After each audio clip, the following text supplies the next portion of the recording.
Bonsoir à tous et merci d'être au cœur de la nation avec nous ce soir pour parler donc toujours de la sensibilisation contre la maladie à coronavirus, surtout et beaucoup plus encore en cette période où les fêtes de fin d'année s'annoncent. Nous sommes le dernier week-end, le dernier vendredi avant le week-end des fêtes. Il est très important de rappeler aux uns aux autres de ne pas lâcher prise et pour discuter, pour faire comme un petit bilan de la présence du coronavirus au Togo depuis environ 10 mois.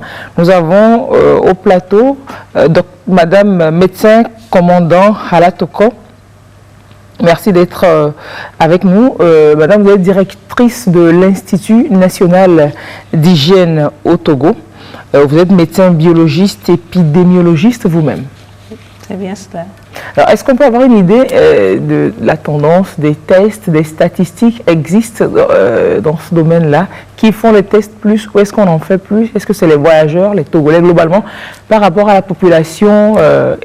Quels sont les chiffres des tests qui sont faits concernant donc, le coronavirus? À ce jour, nous avons réalisé 164 536 tests sur toute l'étendue du territoire national togolais, y compris au niveau de l'aéroport international Gnassingbé-Yadema, donc pour les voyageurs qui arrivent ou qui quittent le Togo. Et la part des tests réalisés au niveau de l'aéroport général Gnassingbé-Yadema est de 30%. Donc sur les 164 536 tests réalisés et nous avons un total de 3 330 cas confirmés, c'est-à-dire des personnes qui avaient leur test positif. Et sur ces 3 330 cas confirmés, le Grand Lomé bat le record avec un total de 2 330 personnes confirmées. Oui, 70% des cas confirmés. Et derrière Grand Lomé vient la région centrale avec moins de 10% de cas confirmés. La région de la Kara également, moins de 10% de cas confirmés. Et le reste des 10% sont repartis entre les autres régions, notamment la région des plateaux et des savanes. Voilà en gros ce que nous pouvons dire pour ces 10 mois de riposte que le Togo a eu à mener contre Covid-19 depuis mars 2020. Alors pour les tests, c'est les gens qui viennent spontanément pour connaître leur statut parce qu'ils veulent voyager, entre autres, ou alors c'est des personnes qui ont d'autres maladies qui vont à l'hôpital et qu'on leur diagnostique ce virus-là? C'est essentiellement des gens qui ont eu des symptômes. Au départ, c'était ceux qui venaient de l'étranger, donc des voyageurs à l'arrivée.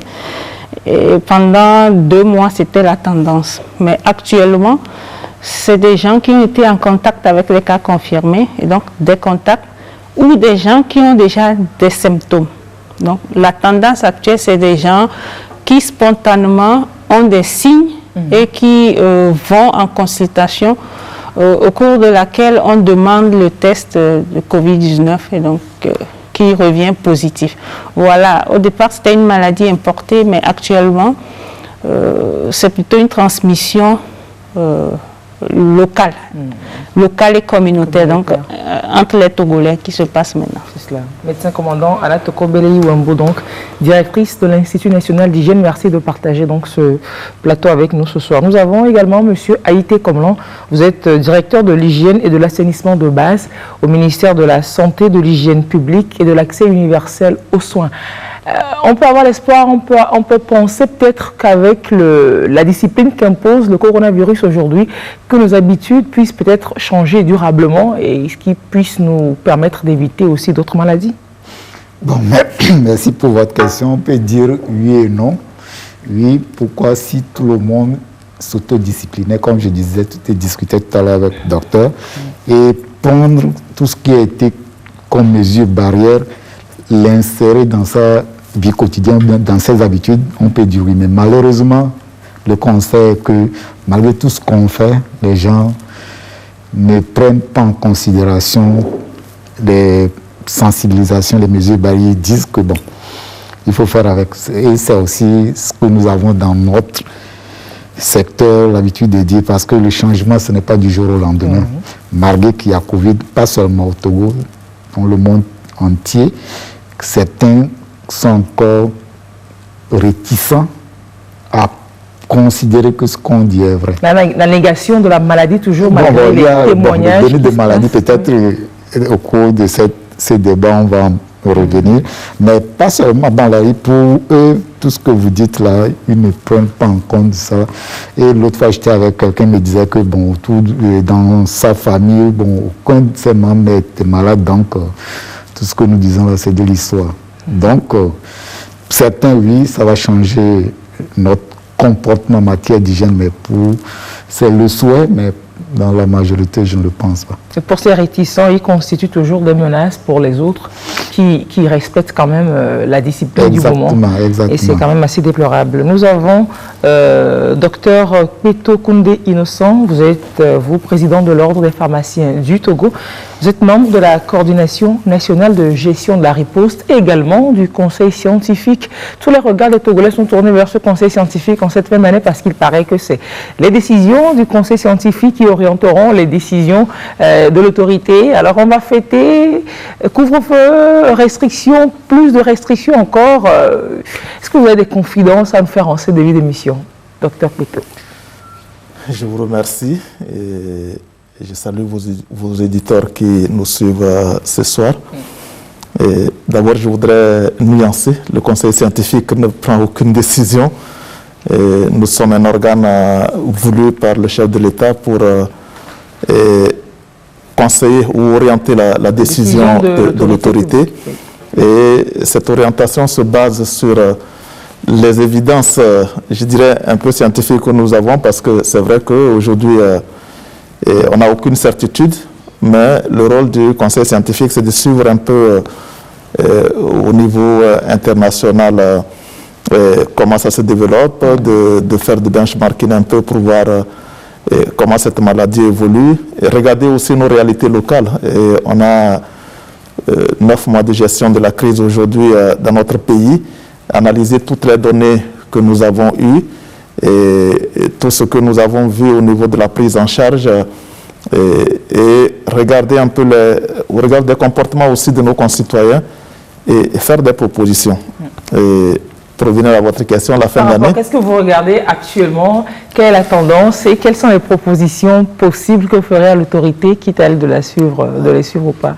Alors, ce que nous regardons aujourd'hui, et nous le tirons déjà de notre expérience togolaise, nous avons vu quand il y a eu les fêtes de l'Aïd, nous avons vu à un moment un foyer qui a fait suite et qui a été corrélé réellement à la fête de la Tabaski dans les villes du centre du pays, notamment. Qui ont induit des mesures restrictives dans cette zone. Des mesures restrictives dans ces zones. Et nous avons également aujourd'hui, l'Europe, on a vu au sortir de l'été, quand les gens se sont retrouvés dans les fêtes familiales, dans les fêtes entre amis, les plages, tout et tout.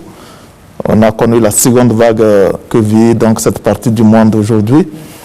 Et nous regardons également les suites de Thanksgiving aux États-Unis, qui a fait exploser également le nombre de cas qui sont devenus incontrôlables dans ce grand pays aujourd'hui.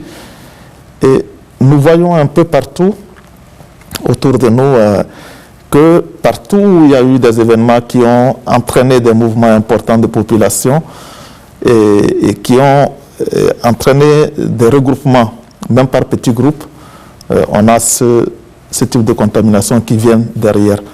Et nous regardons également la littérature. Et il y a quand même quelques études qui commencent par sortir parce que cette maladie a ceci de particulier que tout ce que nous disons aujourd'hui correspond juste à une photographie du moment.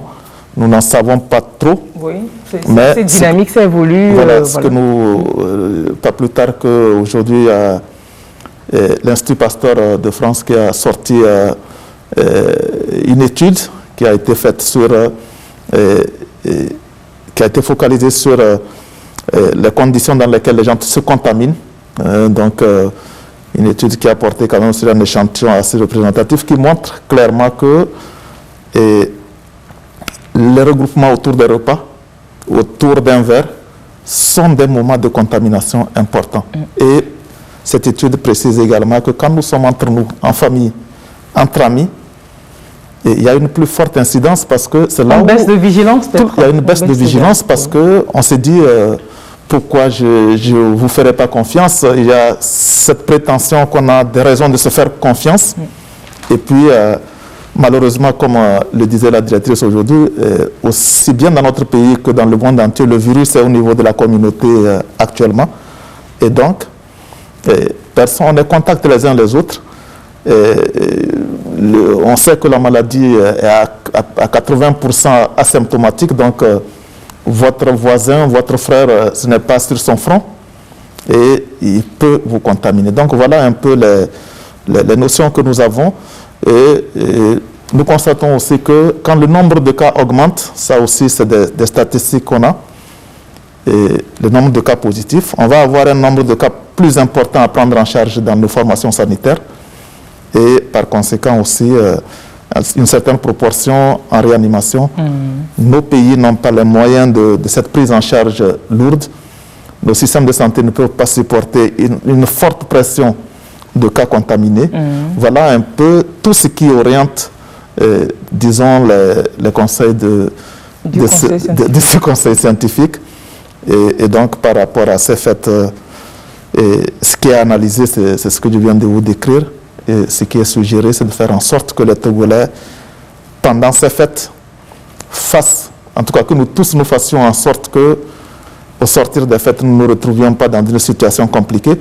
La gestion de la crise Covid également, c'est la gestion de nos économies, c'est une forte incidence sur nos économies. Oui, c'est clair. Et quand nous finissons une année aussi difficile, il faut souhaiter que nous ne plombions pas notre début d'année prochaine. Voilà un peu ce qui nous motive aujourd'hui. Et l'économie également, c'est quand même les activités qui se font et qui peuvent être ralenties par des mesures plus restrictives qui, si elles sont prises. Quel qu'en soit le cas, c'est le constat que le conseil scientifique il fait et qu'il soumet à l'autorité publique qui avisera, mais bon, à vous entendre, on comprend aisément qu'il y a beaucoup plus de chances que l'on s'oriente vers plus de restrictions pendant ces fêtes quand même. Quelques petites restrictions parce que nous disons que nos libertés d'aujourd'hui, ou ce que nous pouvons gagner aujourd'hui, ou ce que nous pouvons perdre, le peu que nous pouvons perdre aujourd'hui, nous fera gagner plus demain. Énormément demain. Économiquement, on sait que l'économie des loisirs, de tout ce qui se fait autour de la fin d'année peut souffrir. Mais ce serait plus grave si nous nous retrouvons en janvier avec un nombre de cas. Nous voyons déjà dans la sous-région des pays qui arrivent à la centaine de cas journaliers. Et ça veut dire que l'Afrique n'est pas autant épargnée que les uns les autres peuvent le penser. Donc, attention quoi. On en parlera encore dans le courant de cette émission. Juste le temps de demander quand même à Dr Ala Togo de nous faire peut-être une petite histoire, si on peut l'appeler comme ça, du Covid au Togo pour retracer un peu son évolution depuis son entrée dans notre pays en mars dernier à ce jour. Ça stagne, ça augmente, ça stagne, ça baisse. Oui. Malheureusement, c'est pas bien stabilisé. C'est vrai, tout a commencé en mars. Il y a de cela 10 mois, nous avons connu des premiers pics 4 semaines après. Et cela a été dû essentiellement à la confirmation des cas parmi les contacts du premier cas. Après cela, nous avons eu d'autres pics dus à des cas regroupés que nous appelons des clusters dans une communauté à Couvent. C'est dans la région centrale. Oui, dans la région centrale. C'est des cas importés, mais avec quelques contaminations autour de ces cas. Donc, ce qui a permis de boucler Couvent et de faire un dépistage de toute la population. Ensuite, nous sommes revenus à Lomé. Et avec une augmentation du nombre de cas dus à des clusters toujours observés dans certaines entreprises. Et ces clusters ont amené des petits groupes, des cas groupés, géographiquement et essentiellement géographiquement et dans le temps. Et donc ces clusters ont amené les autorités togolaises à fermer ces entreprises-là après ces clusters qui ont eu lieu en juin-juillet, nous avons eu également des cas groupés toujours à Sokodé, qui a entraîné le blocage complet de Sokodé. C'est ce dont le docteur Peto parlait tantôt après la fête. Oui, et justement après la fête de Tabaski. Et après les cas groupés de Sokodé, nous avons quelques cas groupés à Kara, dans le canton de Tchare, liés aux festivités toujours, parce que des compatriotes étaient revenus pour les fêtes traditionnelles. Je ne me rappelle plus de quelle fête il s'agissait. Qui avait quand même été interdite en amont, mais réduite à de strictes cérémonies par des personnes initiées. Oui, c'est bien cela. Et ces personnes-là venaient des pays limitrophes. Donc, il y a eu des cas là-bas aussi qui ont entraîné une augmentation du nombre de cas dans le pays. Et après, on est revenu encore à Lomé avec des cas groupés dans une entreprise également. Donc, du coup, vous voyez, nous avons des moments de haut et de bas. Et donc, nous n'avons pas encore une bonne maîtrise de cette gestion-là. Nos mesures que nous prenons au fur et à mesure nous permettent de limiter les dégâts. Et donc, pour nous, ce n'est pas encore l'occasion de baisser les bras. Et comme l'a dit précédemment le docteur Peto, nous constatons que ces flambées de cas sont toujours autour des moments de regroupement tels que les fêtes, les retrouvailles, des cérémonies religieuses. Donc, même contexte qui va se développer très rapidement après les fêtes. Donc, c'est le lieu pour nous de redoubler de vigilance et d'accepter de faire un peu plus de sacrifices pour cette fête qui arrive, pour qu'on n'ait pas des cas qui apparaissent au tout début de l'année 2021 du fait de nos négligences de 2020. C'est cela. Alors, la population lambda, les gens ne comprennent pas le lien qu'on peut faire entre interdire aux personnes de sortir le soir et briser la chaîne de propagation du coronavirus. En fait, certains, pour répondre, certains, ils se posent la question, est-ce que le coronavirus est la nuit? Le soir. Ouais. Non. En fait, si on a ciblé le soir, c'est qu'on a constaté que les moments de relâchement, c'est surtout après le travail, où tous les chats sont gris et on enlève facilement les masques pour pouvoir se retrouver entre amis et prendre un pot. Voilà pourquoi on a ciblé le soir. C'est parce que c'est le soir qu'on prend plus de risques, c'est le soir qu'on prend un peu d'alcool et c'est le soir qu'il y a plus de relâchement, plus de retrouvailles. Monsieur Haïté, peut-être vous avez plus d'éléments pour compléter s'il y a besoin, c'est complètement ça. Elle a dit peut-être le soir, maintenant, elle a dit tous les chats sont gris. Il y a plus de regards sur vous et vous vous permettez de faire de n'importe quoi. Le docteur a dit peut-être on se retrouve autour d'une table, on ne respecte pas la mesure de distanciation sociale, on prend peut-être un ou deux verres et ainsi de suite, et puis on commence à s'enjailler, et puis c'est ça, et c'est la nuit, personne ne te voit, quoi. Alors que dans la journée, peut-être, te méfies de se faire observer par les gars parce que les mesures ont été édictées, donc on prend plus de précautions au cours de la journée que le soir, quoi. C'est ça. C'est complètement cela. Et donc, si on comprend cela, on n'interdira pas ou alors on n'aura pas un regard trop strict non plus sur les regroupements à la maison. On peut faire la fête à la maison, on peut organiser sa surprise partie à la maison, c'est pas dans le bar, c'est pas dehors. Docteur Peto. Alors, par rapport au couvre-feu, déjà... qui n'est pas encore annoncé. Qui n'est pas encore annoncé. Moi, je voudrais juste rappeler qu'au début de la crise, il y a eu cette mesure forte qui a été prise dans notre pays. Et l'idée, c'était de réduire déjà la durée pendant laquelle nous sommes en contact les uns les autres. Quand le couvre-feu est instauré, à partir du moment où, à partir de l'heure à laquelle ça commence, tout le monde est tenu de rentrer chez lui. Déjà, ça réduit naturellement les contacts entre nous.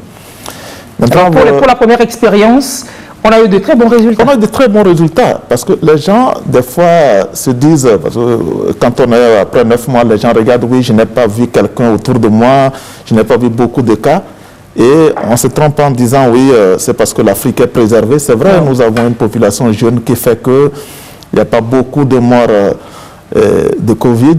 Peut-être qu'il y en a beaucoup qui circulent qu'on n'arrive pas à rattraper. Mais il faut dire que c'est les mesures fortes que nous avons prises parce que, comme disait quelqu'un au début, quand nous ne savons pas courir, il faut qu'on sache se cacher. Je pense que nous avons su nous cacher contre ce virus-là. C'est ce qui nous a permis d'avoir la situation que nous avons aujourd'hui. Vous avez vu, la directrice a rappelé tout l'historique et la rigueur avec laquelle ces foyers ont été gérés pour circonscrire. Si vous vous rappelez le déploiement par hélicoptère pour aller gérer Kouvon, le déploiement par hélicoptère pour aller gérer Tcharpanga, ce sont des réactions fortes du gouvernement et qui nous ont permis d'avoir cette situation. Le couvre-feu a fait bien partie de ce qui nous a permis de maîtriser cette situation. Et pour revenir à votre question sur la fête en famille, en réalité, ce que nous disons, c'est que, vous voyez, tout ce qu'on a cité, tout ce qui a été pris comme mesure, ça nous a amené à faire quand même beaucoup de sacrifices. Les Togolais, nous pouvons, c'est vrai que nous déplorons beaucoup de relâchement, tout et tout, mais nous pouvons dire que au début de cette crise, quand même, il y a une certaine discipline des Togolais. Il y a eu beaucoup de sacrifices consentis. Et nous ne pouvons pas, aujourd'hui, nous connaissons un peu plus la maladie, nous savons un peu plus les conditions dans lesquelles ça se transmet. Ce à quoi nous appelons les gens, c'est une responsabilité individuelle. C'est une prise de conscience que quand nous sommes ensemble, le virus circule entre nous. Et il est possible que le virus circule entre nous. Et donc, que chacun prenne un minimum de mesures. On ne pourra pas interdire aux gens de se retrouver en famille, et entre amis, mais il faut avoir cette conscience que dans ces conditions, il est plus facile de se contaminer. Et autour de ça, faites que chacun prenne ce minimum de mesures, puisque le virus circule, faire attention. On enlève son masque juste pour manger, on le remet. Ou alors on enlève peut-être le masque juste pour faire un selfie avec un frère qui vient de quelque part. Voilà, juste quoi, 5 secondes, oui, mais même pas une minute, mais c'est ce geste-là, justement, ce selfie avec quelqu'un qui vient d'ailleurs, où on a le grand sourire, après avoir pris un verre là où on peut prendre le maximum de virus. Donc vraiment attention et faisons... Et puis je pense qu'il faut qu'on en parle entre nous.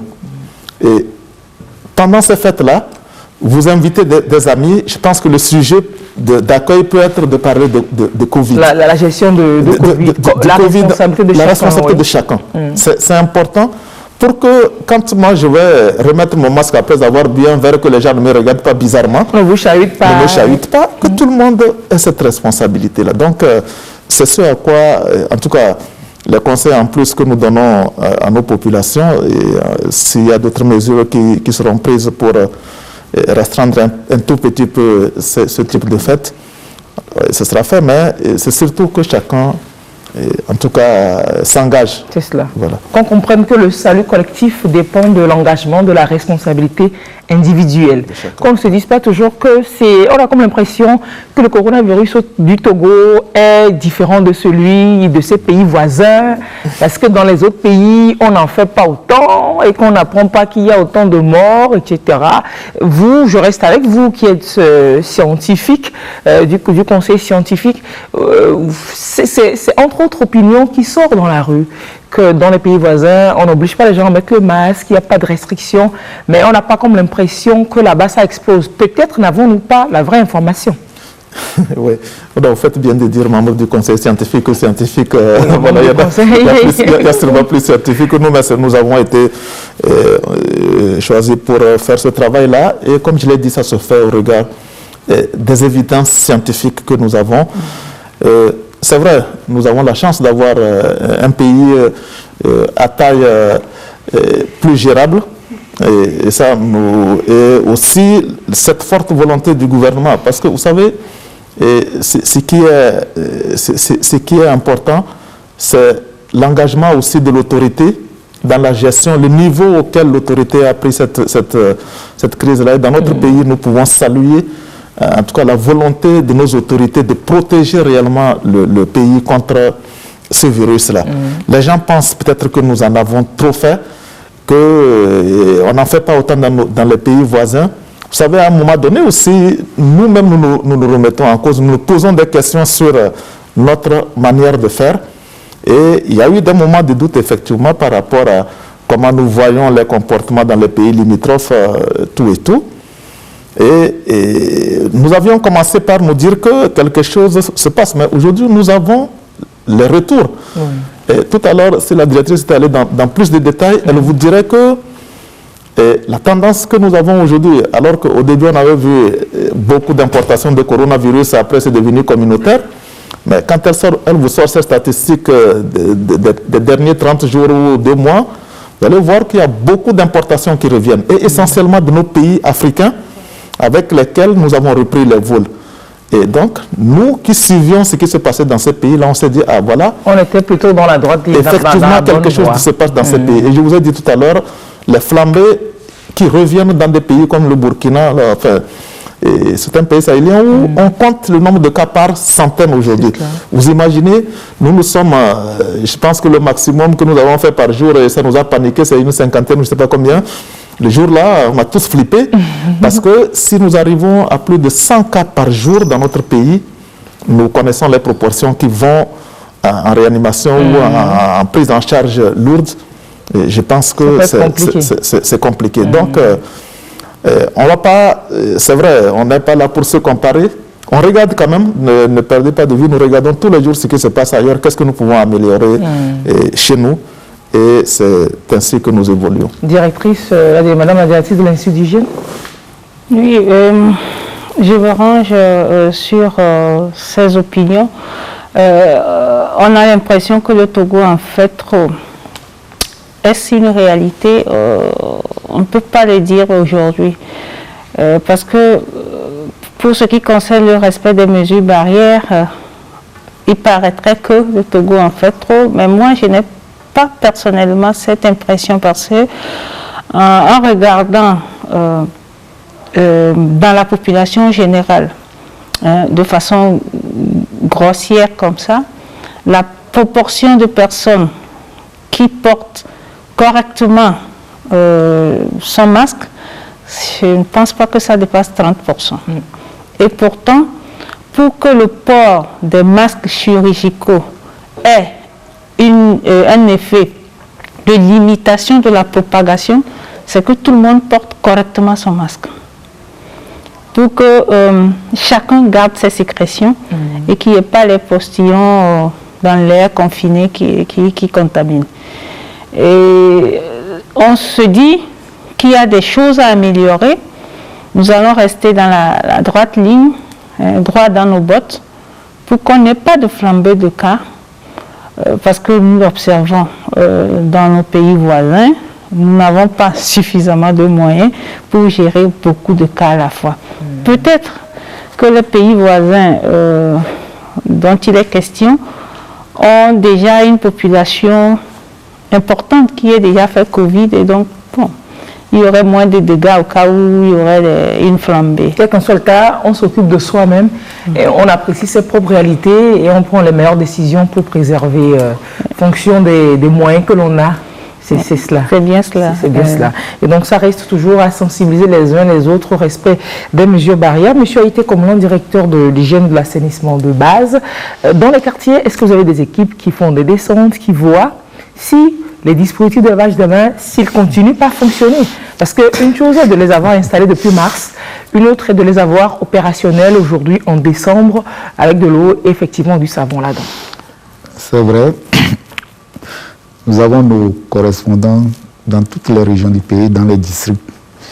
Et nous faisons ce travail. Mais malheureusement, si vous regardez, faites un constat, la plupart de nos districts de lave-mains, c'est qu'au début, beaucoup de partenaires ont offert aux structures, beaucoup sont tombés en panne et les gens n'ont pas pris soin de les réparer. et de les réutiliser. Ça ne demande peut-être même pas beaucoup de fonds, beaucoup de moyens que de les réparer. C'est ce que je disais au début, si tout le monde disait que bon, la maladie, ce n'est pas pour l'autre, c'est pour moi-même. On doit prendre soin de ces dispositifs de lavage des mains et les réparer dès qu'il y a une panne. Mais malheureusement, ça ne se fait pas. Et d'autres, ailleurs où ça existe, il n'y a même pas de l'eau ou bien il n'y a pas de savon. Mais pourtant, on continue à parler aux gens, à sensibiliser. Tout à l'heure, vous avez parlé, et la directrice de l'INH a parlé du port de masque. Aujourd'hui, quand on dit qu'on fait trop, est-ce que les gens portent correctement les masques? Moi, je circule souvent au niveau des marchés, vous voyez, je m'arrête pour observer les gens. Les masques sont sous les mentons. Ce n'est pas porter le masque. On a comme l'impression qu'on a les masques pour éviter que la fausse-sape nous verbalise. Mais on ne le porte pas correctement. Il faudrait peut-être continuer toujours d'expliquer aux populations le bien fondé, qu'elles adhèrent à la chose, qu'elles comprennent pourquoi elles portent le masque, que l'on puisse comprendre tous les jours pourquoi que Dieu le nous message fait, passe. Les gens sont sur les médias pour en parler, pour sensibiliser tout au long de la journée. Mais malheureusement, c'est le constat. Les gens portent le masque sur le menton et ils circulent surtout au niveau des marchés. Même vous allez ailleurs, quand on était quelque part avec un ami hier, j'ai dit, mais vous n'avez pas porté de masque. On me regarde comme moi, je viens d'ailleurs, alors que le port de masque est obligatoire au Togo. Maintenant, qu'est-ce qu'il faut faire? On parle, les gens passer peut-être un palier dessus, que les verbalisations soient plus systématiques. Mais bon. Il y a la verbalisation. Et je pense qu'il y a beaucoup de compassion aussi. C'est ça la situation. Qu'est-ce qu'il faut faire depuis mars, nous sommes en décembre, on continue toujours à parler de l'importance de la sensibilisation, l'importance des mesures barrières. Port de masque, même si on n'a pas les dispositifs de lave, mais si on porte les masques, on réduit le risque de transmission ou bien de propagation de la maladie. Au moins ça, à chaque fois, moi je l'insiste là-dessus, mais malheureusement... C'est la disposition basique à prendre au niveau de tout le monde. Les gens ne respectent pas. Et quand on dit que peut-être on fait de trop, c'est vrai, les gens vont dire dans d'autres pays, ce n'est pas le cas, mais est-ce qu'on va comparer les autres pays pour subir les effets néfastes de la maladie? Je ne le pense pas. Donc, on continue toujours à parler. Nous sommes ici sur le plateau ce soir pour encore rappeler aux gens que les mesures barrières sont très, très importantes pour réduire le risque de propagation de la maladie. Et vous avez parlé au niveau des familles. Bon, c'est vrai, en famille, on se dit, on a cette confiance entre nous. Mais qu'est-ce qui prouve que quelqu'un n'est pas porteur de ce virus-là? Donc, il faut toujours faire extrêmement attention. C'est clair. C'est clair, oui. Et rappelant le respect des mesures barrières, surtout le port de masque, par ces temps de fête qui s'annoncent, j'observe en tant que femme un phénomène, les tresses que nous faisons comme femmes. Dans les salons, où il y a un attroupement de femmes qui vous font les tresses, aucune d'entre elles ne porte de masque. Oui. Y compris celle-là qui est tressée. C'est déplorable. Si on continue comme ça, le 3 au 10 janvier, on va se retrouver tous au centre d'isolement. Peut-être que c'est des points, hein. Est-ce que ce n'est pas des points particuliers, des endroits particuliers qu'il faut répertorier et vers lesquels plus envoyer la fausse-sape pas pour réprimer, forcément pour rappeler. Parce que c'est compliqué quand on est en sensibilisation sur le terrain, d'aller dans les ateliers, comme ça, dans les salons, on vous dit qu'on est essoufflé. On a toujours une raison pour ne pas porter le masque. Et vous avez bien fait de relever cet aspect-là. Le conseil scientifique l'a bien entendu? Non, on l'entend. Et nous observons aussi ce phénomène. D'ailleurs, quand les gens disent on en fait trop, je rappelle que dans l'ensemble de nos pays africains aujourd'hui, et des pays du monde, le port du cache-nez est obligatoire partout. C'est le niveau d'application, c'est la rigueur avec laquelle c'est surveillé. Et les gens doivent quand même comprendre que tout ceci n'est pas décrété contre quelqu'un. Nous sommes soumis à au diktat de ce virus qui est méconnu. Et la seule chose que nous avons pour l'instant d'efficace, c'est vraiment de nous protéger individuellement et de protéger les autres, d'avoir ces réflexes-là. Vous avez évoqué également les dispositifs de lavage à main qui ne marchent pas, qui sont pas entretenus. Des fois, ça marche, mais c'est tellement tellement, comment ça se dit, c'est en tellement piteux état qu'on a peur de s'approcher, mais ça marche, mais l'hygiène n'y est pas, c'est sale, on se dit qu'on choperait plutôt une maladie par là. Il faut qu'on continue parce que, bon, nous, en pharmacie, par exemple, on continue par sensibiliser les uns les autres, de maintenir ce dispositif-là, qui est un élément de sensibilisation, d'une part, et aussi que ce lavage des mains, jusqu'à présent, aussi nous sauve beaucoup, parce que ce que nous transportons d'un lieu de travail vers nos maisons, ou vers un centre de prise, un hôpital ou une pharmacie, c'est très important. Et puis, quand les gens ils se lavent les mains, on se rend compte qu'effectivement nos mains sont sales. Je pense que ça a été... Ça a l'apparence propre, il suffit de se laver les mains pour voir il faut le faire. Et puis, ce que la directrice évoquait, c'est important. C'est un point parmi tant d'autres points sur lesquels nous devons faire attention. C'est pour ça que je parlais aussi de cette responsabilité individuelle. Et elle incombe surtout, elle incombe encore plus à certains responsables aujourd'hui, nos tenanciers de bar, parce que qui est couvre-feu ou pas, bon, ces bars-là tournent à un certain moment. Quelle est la responsabilité de ces tenanciers qui vont rappeler à leur serveur de porter le cache-nez? Parce que dans ce salon de coiffure, il y a une patronne qui est là.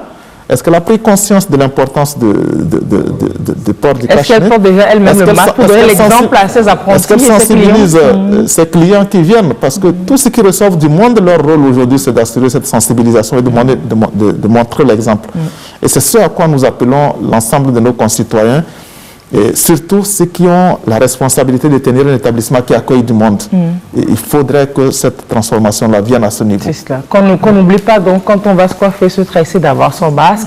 Ou alors, quand on va faire son essayage chez son couturier, de ne pas enlever le masque. Quand on doit prendre la mesure d'un client qui vient en tant que couturier, tailleur, qu'on n'oublie pas d'avoir son masque et se laver les mains après avoir touché. Même le client, je pense que c'est ça aussi, si individuellement je rentre quelque part, pour voir mon couturier, ma couturière, ma tresseuse, que je vois une atmosphère pareille, et je suis cliente, je tourne les talons et la personne sait qu'il y a quelque chose qui ne va pas. Je pense que ceux qui ont compris peuvent aussi user de leurs droits parce qu'il s'agit de nous protéger les uns les autres et ça permettra de sensibiliser encore plus.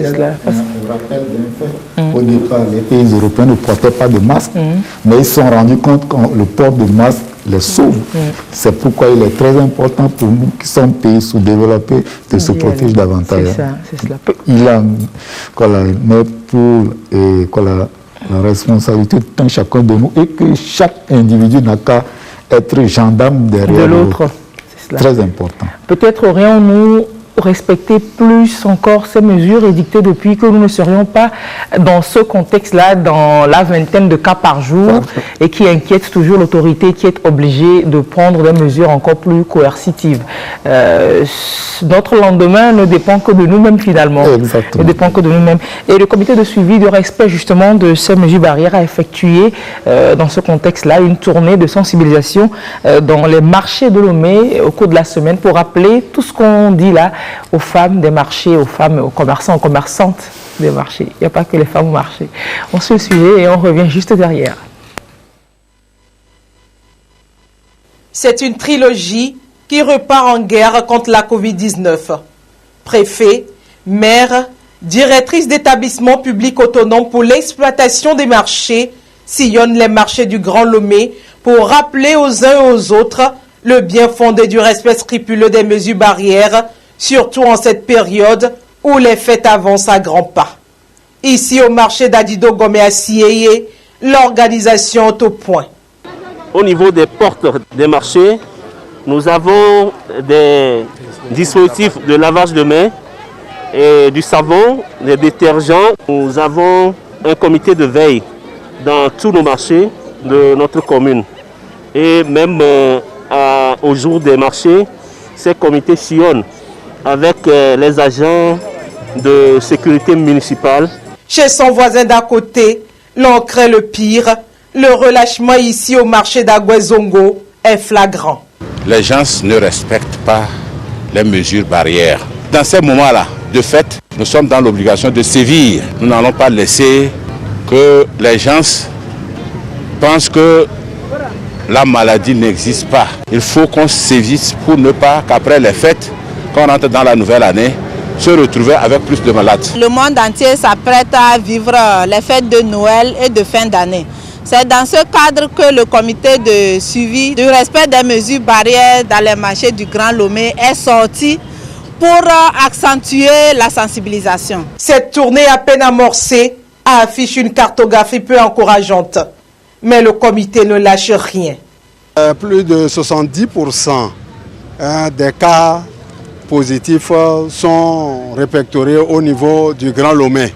C'est donc une redynamisation que notre équipe voudrait faire auprès de tous les acteurs des marchés, tout comme auprès des maires qui sont également les premiers gestionnaires des marchés et au même moment présidents des comités de veille au niveau de chaque commune. Le comité de suivi des mesures barrières dans les marchés du Grand Lomé anticipe pour limiter au maximum les risques de contamination liés à la Covid-19. D'ici à fin décembre, le comité pense visiter tous les marchés du Grand Lomé. C'était donc un sujet de Abidé Nyasingbe. Voilà, c'est la même chose que l'on dit à la télé, on le dit dans les marchés, on le dit sur le terrain, on le dit partout.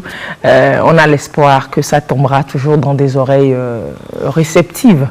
L'avenir de tout un chacun dépend donc du respect que chaque personne a de ces mesures barrières-là. Alors revenons à la maladie, au virus lui-même. Depuis l'apparition de ce virus et de cette maladie, on a sollicité, on a prié à ce qu'on trouve un traitement, à ce qu'on trouve un vaccin. Ces choses faites depuis l'apparition du vaccin, des différents vaccins, apparaissent aussi des réticences à l'utilisation de ces vaccins-là, des histoires qui se créent, qui se racontent. Le pharmacien, il est sur le plateau, on va lui demander qu'est-ce que lui, il pense de cette disponibilité finalement du vaccin mondialement et de ces polémiques qui l'accompagnent. Est-ce que c'est la durée, compris les recherches, ou alors est-ce que c'est les découvreurs du vaccin qui posent problème? Qu'est-ce qu'il y a?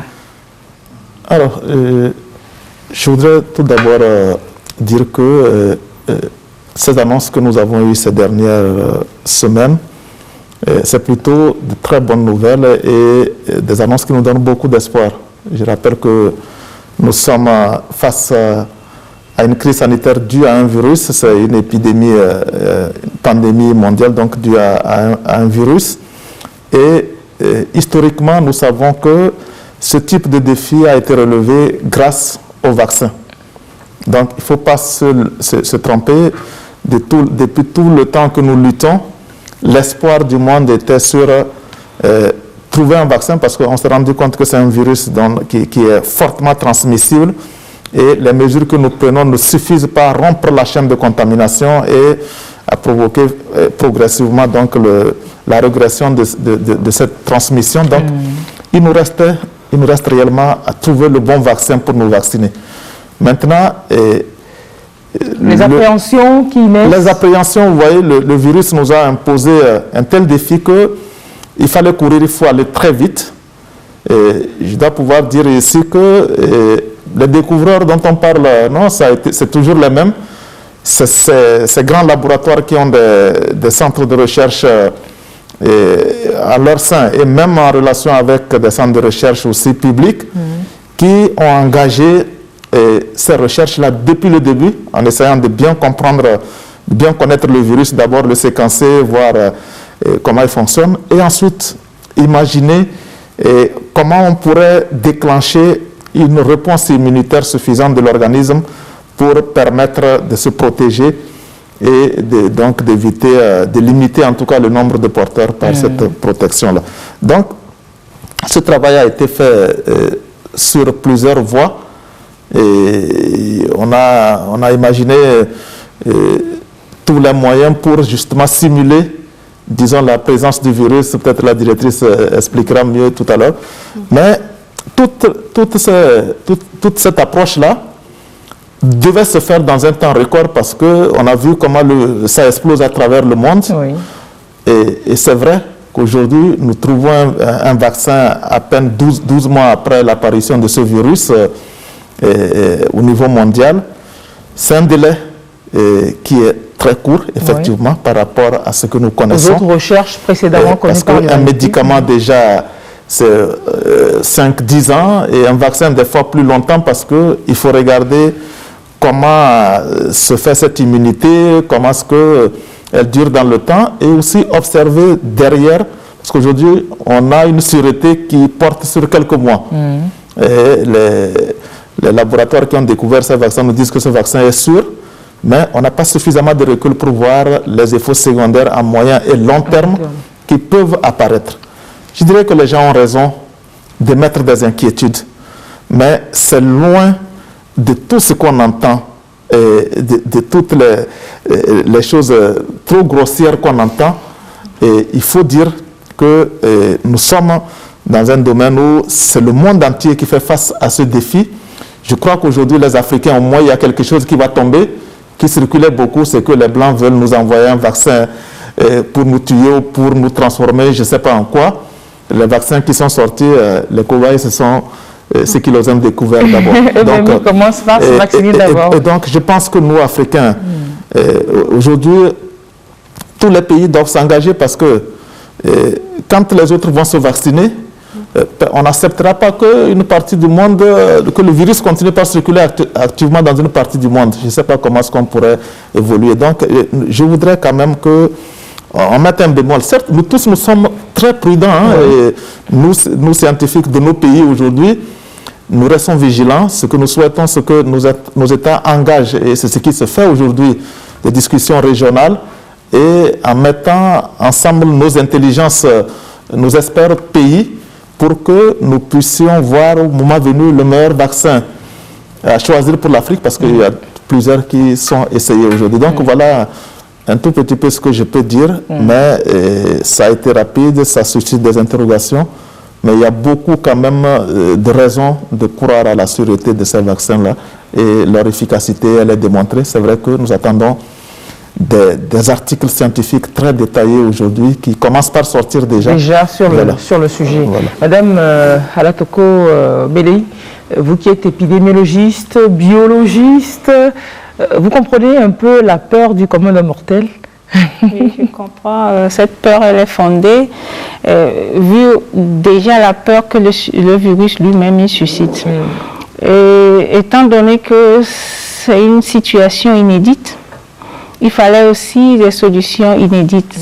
C'est pour cela que le vaccin a été découvert. Les vaccins, ou bien les candidats vaccins, ont été nombreux et certains ont abouti très rapidement dans un délai record.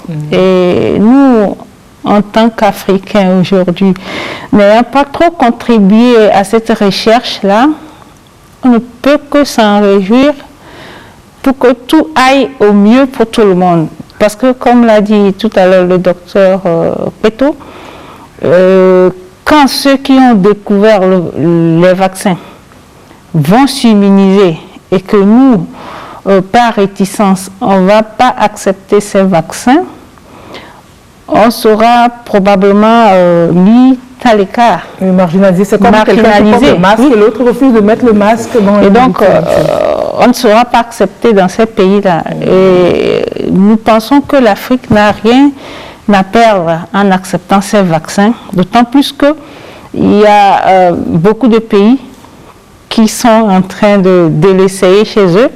Et le temps que ces vaccins nous arrivent ici, probablement qu'on a déjà beaucoup de recul par rapport aux différents effets éventuels sur les différents vaccins pour savoir que choisir. On nous parle de l'initiative COVAX de l'OMS sur laquelle le Togo est positionné et qui pourrait faire venir le vaccin dans notre pays dans les tout prochains mois aussi.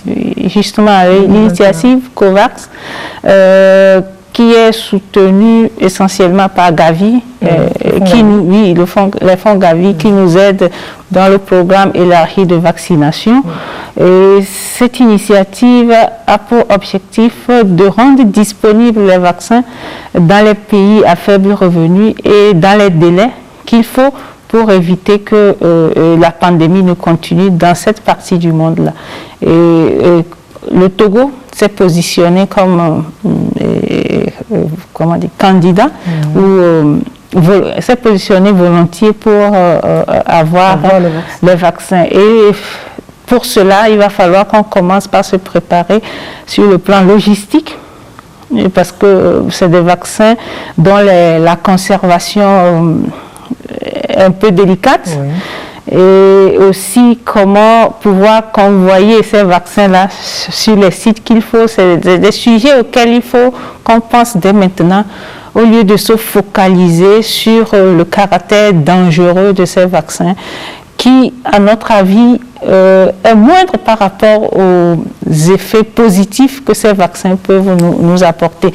D'ailleurs, nous n'avons pas à avoir peur, d'autant plus que l'Afrique, je dirais, fait toujours les vaccins dès le plus bas âge. Oui. Nous sommes dans le programme élargi de vaccination qu'on ne trouve pas dans les pays qui actuellement sont en train d'essayer ces vaccins contre Covid-19. Donc il n'y a pas d'inquiétude à avoir. Faisons confiance à nos scientifiques et à nos autorités. En même temps, nous demandons aussi aux scientifiques africains de se mettre ensemble, de voir aussi un peu, d'avoir leur œil là-dedans. Oui. Pour nous rassurer, ils y sont. La directrice a parlé justement de cette initiative COVAX à laquelle a adhéré le Togo. Je peux vous dire que nos autorités ne s'y engagent pas les yeux fermés. Okay. Le document que nous devrions signer, nos autorités devraient signer pour engager le pays. Il y a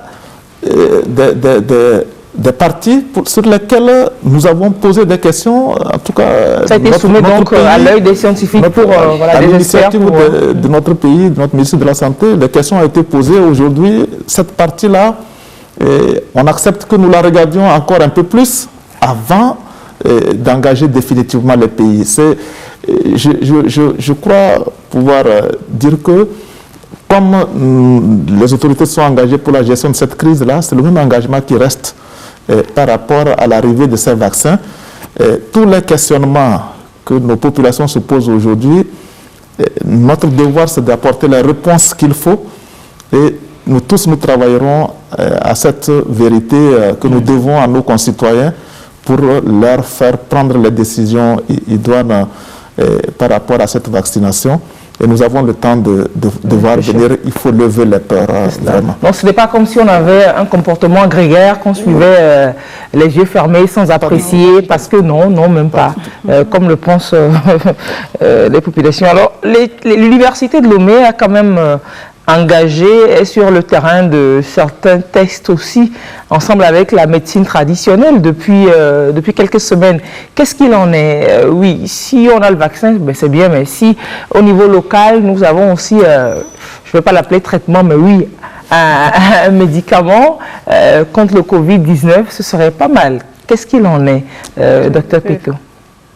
Ou alors, Madame Halatoko, je ne sais pas, vous au niveau du médicament, rapidement, pour dire que tout ce qu'on a eu comme initiative au niveau du médicament, on n'a pas vraiment les résultats escomptés, au niveau mondial d'ailleurs. Oui. Et au niveau du Togo, oui, il y a eu cette initiative volontariste de faire quelque chose avec nos tradithérapeutes. Et ce qui est intéressant dans cette démarche, c'est d'avoir réussi à amener à la lumière certains de nos tradithérapeutes qui ont voulu se soumettre à la rigueur scientifique pour sélectionner des produits qui, au regard des résultats de recherche qui ont été faits à l'université, on sait que ces plantes peuvent améliorer éventuellement l'immunité, apporter ça ou ça.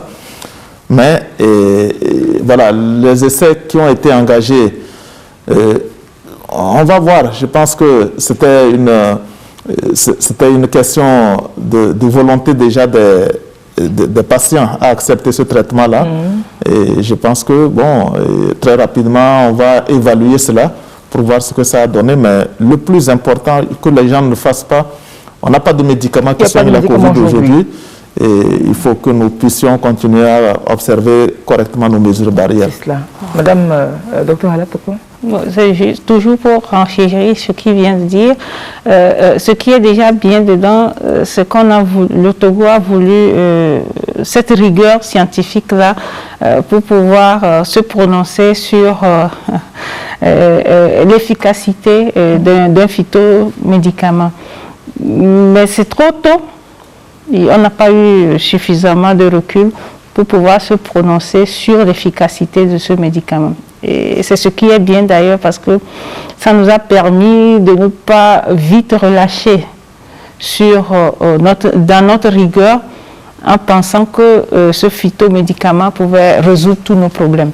Étant donné que ce n'est pas un truc préventif, c'est curatif, il fallait aussi vérifier son efficacité avant de s'y prononcer. Donc c'était une attitude très prudente et à saluer des autorités togolaises. Il fallait contrôler l'efficacité d'abord. Quel qu'en soit le cas, les recherches vont continuer, les recherches ne s'arrêtent jamais. Elles continuent toujours pour améliorer, pour découvrir toujours. Pendant que les recherches continuent et que le pays s'attend à accueillir peut-être dans les prochains mois son lot de vaccins pour les volontaires qui voudront se vacciner au cas où ce n'est pas obligatoire. La meilleure disposition à prendre, c'est, comme on le dit, on va rabâcher, mais c'est le respect des mesures barrières. C'est cette hygiène qui nous est demandée en ce temps précisément.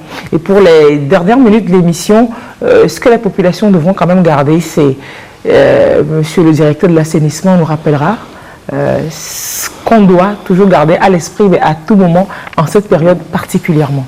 Oui, bon, on l'a dit tantôt, le lavage des mains à l'eau, au savon, à l'eau propre bien sûr, au savon, nous évite pas mal de maladies. Il est démontré scientifiquement avec le simple fait de se laver les mains à l'eau, au savon, nous évite 44% des maladies. Scientifiquement démontré. 44%. Oui, pas seulement dans le cadre de Covid. Covid, oui. Maintenant, Covid est venu et on a accentué, ou bien on a mis l'accent encore sur le lavage des mains. On a comme l'impression, d'ailleurs, si on fait une petite parenthèse, que récemment, on a eu une petite poche de choléra en banlieue de Lomé. Peut-être même que ces dispositions que nous prenons déjà ont contribué à ce que le virus du choléra aussi ne se propage pas. J'étais dans la région des Savanes tout récemment et il y a eu les inondations cette année dans cette région, mais on n'a pas eu de cas de choléra à cause de ce que les gens ont pris cette habitude.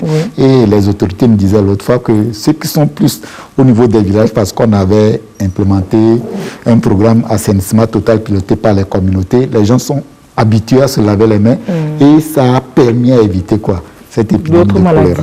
Et donc si tout le monde prenait soin sur lui, de se laver correctement les mains, je pense qu'on évite pas mal de maladies. Maintenant, pour le port de masque, on l'a dit, on le répète encore, ça nous évite, ça nous protège, et ça protège aussi nos voisins parmi lesquels nous nous trouvons. Parce que si chacun se met à porter correctement les mains, pas mettre les masques sur le menton, porter correctement les mains, on réduit le risque de propagation de la maladie. C'est très important. Maintenant, peut-être au niveau des marchés, tout à l'heure, on a vu dans l'image, on ne peut pas respecter la mesure de distanciation sociale, mais néanmoins, si on portait les masques, je pense qu'on fait un grand pas dans cette lutte contre la pandémie de Covid-19. C'est cela. Pendant les fêtes, donc, docteur Haratoko, on va continuer par ne pas relâcher dans tous les gestes au quotidien, de se rappeler qu'il y a une menace qui plane toujours. Oui, justement. Et lavage des mains, port correct des masques. Les masques ne sont pas des mentonniers. Les masques, ils sont là pour couvrir les orifices narinaires et buccales. Et donc, il faut respecter, surtout en cette période de fête qui s'annonce où il y aura probablement des attroupements au niveau de la famille des regroupements, qu'il faut d'ailleurs limiter. Donc, voilà les mots sur lesquels je pourrais m'arrêter pour cette émission. Merci beaucoup. Et docteur Peto Koundé Innocent, vous représentez plus ici encore le conseil scientifique. Merci d'être passé à l'émission. Rappelez aux populations toujours que notre survie est entre nos mains. Oui, c'est bien ça. Et je vais juste paraphraser cet appel du directeur général de l'Organisation mondiale de la santé qui appelle le monde en cette période de fête à ne pas baisser la garde. Nos libertés que nous voulons aujourd'hui peuvent, je dirais, entraîner des situations plus compliquées demain. Pour nous, Togolais, nous n'avons jamais connu de confinement strict. Nous avons géré la crise de telle sorte que nous puissions continuer à avoir un minimum de mouvement, vaquer un temps soit peu à nos occupations. Nous ne prenons pas le risque de nous retrouver dans une situation qui nous amènerait à des mesures plus draconiennes que personne ne souhaite. En tout cas, soyons sages individuellement et collectivement. Donc juste quelques jours entre les deux fêtes, ça fait 2 week-ends, moins de 2 semaines pour renforcer plus encore la vigilance que nous avons toujours quant à la prévention donc, de la maladie à coronavirus pour que nous puissions connaître une année 2021 mieux peut-être que celle que nous avons connue, celle qui finit là. Docteur Peto Koundé Innocent, vous êtes président de l'Ordre national des pharmaciens du Togo, membre de la coordination nationale de gestion de la riposte et du conseil scientifique. Merci d'avoir partagé ce plateau. On va remercier également le médecin commandant Ala Tokobeli Wembo, médecin épidémiologiste, biologiste, directrice de l'Institut national d'hygiène. Merci d'avoir partagé ce plateau. Et M. Haïté Komlan, directeur de l'hygiène et de l'assainissement de base au ministère de la Santé, de l'hygiène publique et de l'accès universel aux soins. On va se souhaiter une très belle année, une très belle fête, parce que c'est la dernière émission avant le week-end des fêtes. C'est le dernier vendredi d'émission avant le week-end des fêtes. Très belle année à vous et très belle année également aux fidèles téléspectateurs. On se retrouve très bientôt sur les antennes de la télévision togolaise. Passez une belle soirée. Au revoir.